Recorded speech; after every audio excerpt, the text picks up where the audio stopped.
O Hamas ataca Israel. Afinal de contas, o que é o Hamas? Israel declara guerra contra o Hamas. Será que há textos bíblicos que apontavam para este acontecimento, que fala justamente desta guerra que acontece agora lá no Oriente Médio, que envolve a Terra Santa? É sobre isso que eu quero tratar no vídeo de hoje e sobre os textos que estão usando nas mídias sociais para falar: olha, este texto apontava para esta invasão do Hamas a Israel. Então fique aqui até o final que eu vou explicar de forma rápida o que é o Hamas e se a Bíblia falava sobre este acontecimento. Mas antes, eu gostaria de pedir para você que ainda não é inscrito no canal de se inscrever aqui no nosso canal, apertar o sininho de notificação e acompanhar os conteúdos que são liberados aqui semanalmente.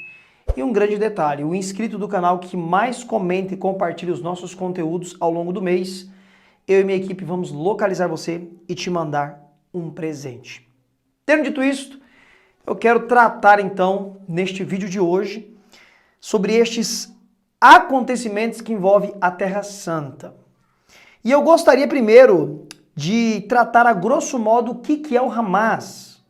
O Hamas é um grupo terrorista que provavelmente teve a sua fundação, seu início por volta de 1987, em uma região que hoje é chamada de Gaza, ou há um bom tempo é chamada de Gaza.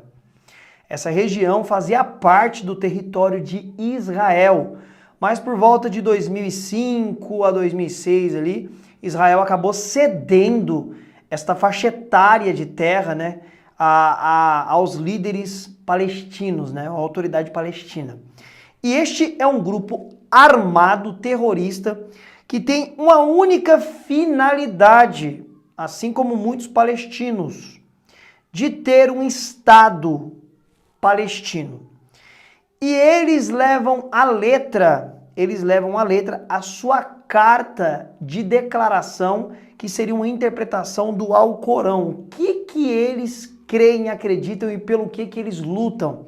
E eu gostaria aqui de ler para vocês um trecho da carta aberta do Hamas, deste grupo terrorista, sobre o que eles pensam. E isso daqui é uma interpretação que eles mesmos fizeram do Alcorão. Escuta aí, abre aspas, carta do Hamas, ou seja, um posicionamento de um trecho do que eles acreditam. O Estatuto do Hamas foi escrito em agosto de 1988. É baseado numa interpretação do Alcorão, o livro sagrado do islâmico, no qual os muçulmanos creem que possui a palavra de Deus revelada ao profeta Maomé. E aqui vem um trecho desta carta aberta do Hamas. Em nome de Alá, o misericordioso e piedoso, sois palestinos, a melhor nação surgida na face da terra. Fazei o bem e proibis o mal. E credes em Alá. Alá seria a ideia de Deus. Se somente o povo do livro, e aqui esse povo do livro eles se referem aos judeus e cristãos, tivessem crido, teria sido melhor para eles. Alguns deles creram, mas a maioria deles é iníqua. Nunca serão capazes de nos causar sério mal. Serão apenas uns incômodos. Se vocês atacarem, acabarão virando as costas e fugirão. Ou seja, se eles atacarem os cristãos e os judeus, eles vão virar as costas e fugir. Aí ele diz, exceto se forem salvos por meio de um compromisso com Alá, ou seja, se converter ao islamismo, né? Ou por um compromisso com os homens. Recaiam sobre eles a ira de Alá.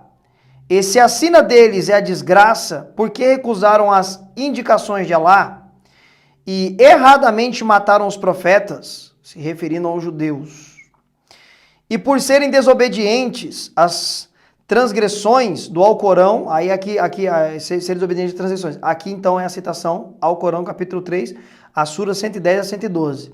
Israel existirá e continuará existindo até que o Islã faça-o desaparecer, como já fez desaparecer outros povos anterior a eles. Então, a ideia deste grupo terrorista chamado Hamas, que quer, através da Guerra Santa, Jihad, construir um Estado palestino, quer destruir, arrancar Israel da história da humanidade, riscar. Eles não aceitam o Estado, o país de Israel. Aí você deve estar se perguntando aí, nossa, mas por que Israel, as Nações Unidas, o mundo, o Oriente Médio nunca deu um Estado palestino? Pessoal, em 1946 a 1948 a ONU se reuniu para dar faixa etária de terra para estes povos do Oriente Médio. E tem até um brasileiro que participou dessa votação, ele chama Oswaldo Aranha.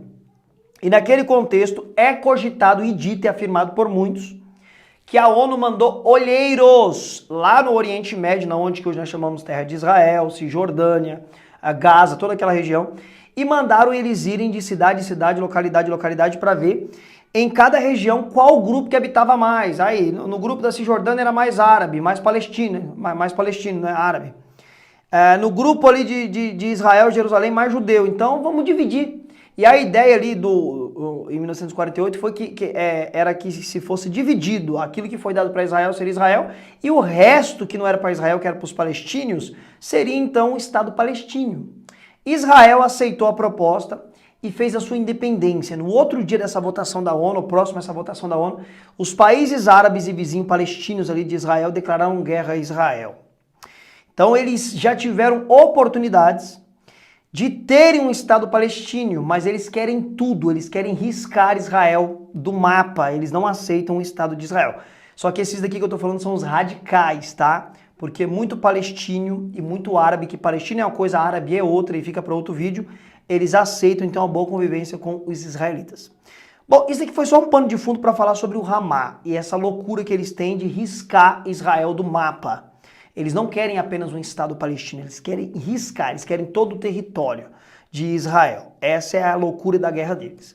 Mas, como não é a minha alçada, eu vou me atentar nos textos bíblicos usados dentro desse contexto. E se esses textos que muitos cristãos estão usando para se referir sobre este ataque do Hamas a Israel, tem fundamentação nesses textos bíblicos, que foi só um pano de fundo, não é muito a minha área, mas foi uma pincelada para você entender mais ou menos o que é o Hamas, tá? Então vamos lá. Eu vi por estes dias pessoas usando o texto de Jeremias, capítulo de número 1, verso 13, 14, principalmente o verso de número 15, que diz assim o texto de Jeremias. Porque eis que convoco todas as famílias dos reinos do norte, diz o Senhor, e virão cada um e porá o seu trono na entrada de Jerusalém, e contra todos os seus muros, em redor da cidade de Judá. Judá seria o reino sul, seria Jerusalém, seria hoje lá, vamos colocar como Israel. Então alguns se atentaram a esse texto de Jeremias e falaram, ó, isso daqui é o cumprimento. Então vai vir inimigos do norte lá de Israel ali, aí fala que Gaza era a região do norte, ou até mesmo a Cisjordânia, ou até mesmo agora o Irã, que provavelmente pode estar por trás desses ataques financiando o Hamas, até mesmo o Hezbollah, que é outro grupo também fanático, terrorista, que quer a destruição de todos os judeus e de Israel. Então eles entendem que esse texto se cumpriu agora. Pessoal, não é bem assim. Dentro da interpretação bíblica, nós precisamos interpretar cada texto dentro do seu contexto. Seu contexto imediato, seu contexto restrito, seu contexto histórico. E Jeremias, pessoal, ele viveu aí 600 anos antes de Cristo. Ok? E quando ele profetiza isso que está aqui no seu livro, primeiro de tudo que essa profecia tem que fazer sentido para o primeiro interlocutor dele, ou seja, quem? As pessoas da época dele. Para quem ele está profetizando, primeiro tem que fazer sentido para eles. Então a interpretação tem que partir de lá. É o método que nós chamamos de histórico gramatical. Tem que voltar lá na história. Então o que acontece é o seguinte, olhando para o contexto de Jeremias, para o contexto imediato, o contexto histórico e gramatical, fica muito claro que Jeremias não está falando da invasão do Hamas. Ele está falando dos caldeus da Babilônia, que por 3 vezes, no contexto de Jeremias, invadiria por 3 vezes o Reino Sul, cuja capital era Jerusalém.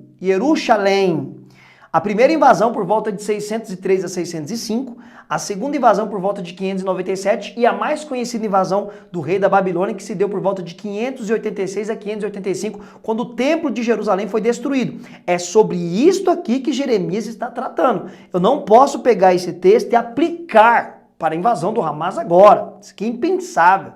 Ah, mas eu não posso usar o método do sensus plenior. O que é o sensus plenior? O sensus plenior é uma ferramenta de interpretação que nós usamos no mundo da exegese e da hermenêutica. Quando um texto tem um cumprimento mais pleno, seria a ideia do já, mas agora não. Me dê um exemplo, professor, vou te dar um exemplo de equivalência. Quando Joel, que viveu quase 900 anos antes de Jesus Cristo, profetizou, lá no capítulo 2, do 27 ao 29, aproximadamente 30, e você pode interpretar. E há de ser que nos últimos dias eu derramarei do meu espírito sobre toda a carne. Lá em Atos 2, Pedro diz que isso começa a acontecer naqueles dias. Só que tem um porém, Joel disse que seria sobre toda a carne. Lá em Atos 2 foi só sobre 120. Então a profecia de Joel não se cumpriu na sua totalidade. Então é um já, mas ainda não. Então, a partir de Atos 2, começou inúmeras pessoas a ser cheias do Espírito Santo, de forma que isso reverberou, alcançou milhares de pessoas, mas haverá uma plenitude, o cumprimento pleno dessa profecia, que aí fica para outro vídeo, para outro bate-papo, que aí alguns entendem que é no milênio de paz. Então, aqui em Jeremias não dá para se aplicar, como muitas pessoas estão aplicando com a invasão do Hamas a Israel. Não tem como, isolado. Outro muito usado, esse daqui por conta que aparece o nome Gaza, está em Sofonias capítulo 2, verso 4. Esse aqui foi os que mais foram usados por esses dias. O que está escrito em Sofonias capítulo 2, verso 4? Porque Gaza será desamparada e Askelon assolada. Asdote ao meio-dia será expelida e Ecrom será desarraigada. Aí as pessoas que queriam usar esse texto, porque Gaza está aqui citando, enfim, tem a ver com... Isso não tem nada a ver.